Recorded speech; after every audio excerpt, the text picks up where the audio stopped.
Do not wish for a pet ostrich. My parents once said I could pick out a pet, but it had to be one that I'll never regret.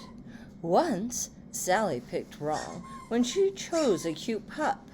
Now she can't find a shoe that hasn't been chewed up. And Tom has a cat that he says is too lazy, just snoozing all day, making everyone crazy. My teacher's pet parrot at first seemed so fun, but it chatters so much that she gets nothing done. Eureka! I shouted. I know what I'll get. An ostrich will be the best pet I can get. So I wished on a star shooting off in the night. I wished for an ostrich with all my might. Oh, star, shining star, make my wishes come true. Please send me a bird like the ones in the zoo. And please, will you give him a long, skinny neck? And also, please, give him a beak that will peck. Then, asleep I went and woke up to check. It's here! I cried out as it pecked my neck. It looked at me blankly. My wish had come true. Now, what will I do? What will I do? Breakfast, I pondered. Now, what do you eat? Popcorn? Spaghetti? Marshmallows? Meat? His appetite, as you've probably guessed, had me running to find more for him to digest. Apples, I cheered while collecting them all. Then I carefully stacked them because he's so tall.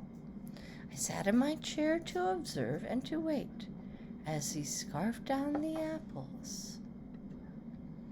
All 78. I called up the vet, Dr. Wally Kazoo. The apples are stuck, doctor. What should I do? Oh, no, Dr. Wally Kazoo said in shock. Go get him some butter, a big 1-pound block. The apples will smoothly go down his long throat. This has worked for a monkey, a pig, and a goat. I shoved all the butter right into his beak, and the apples went down as I snuck in to peek.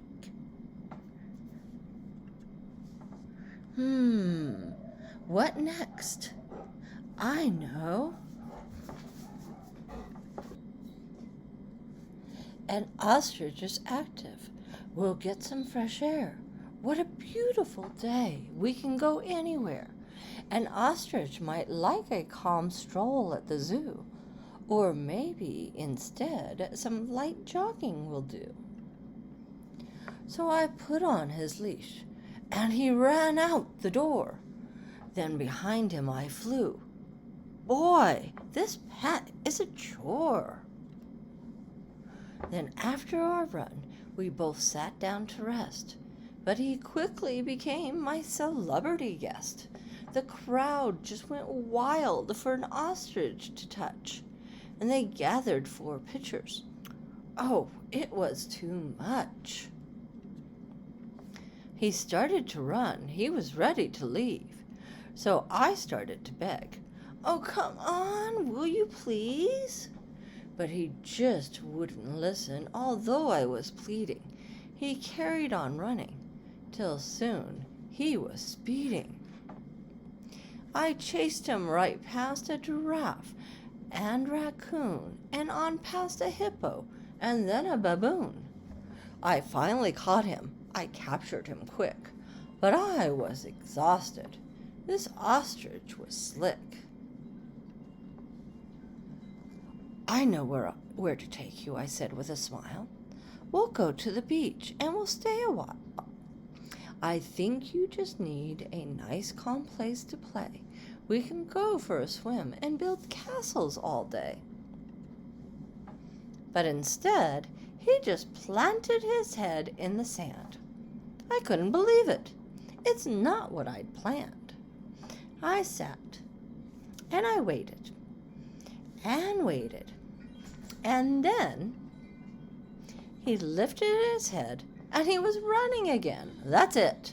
An ostrich, I thought, cannot run in a home. He must be in nature to romp and to roam. So I wished on a star shooting off in the night, and wished at that moment with all my might. "O star, shining star, make my wishes come true. Please take my pet ostrich right back to the zoo. Please send him away with his long skinny neck. Please send him right back with that beak that will peck." The very next morning I stretched with a yawn. My wish had come true. My pet ostrich was gone. As I dressed, I decided it's all for the best, because now I have time for my next special guest. I'll visit my friend at the big city zoo.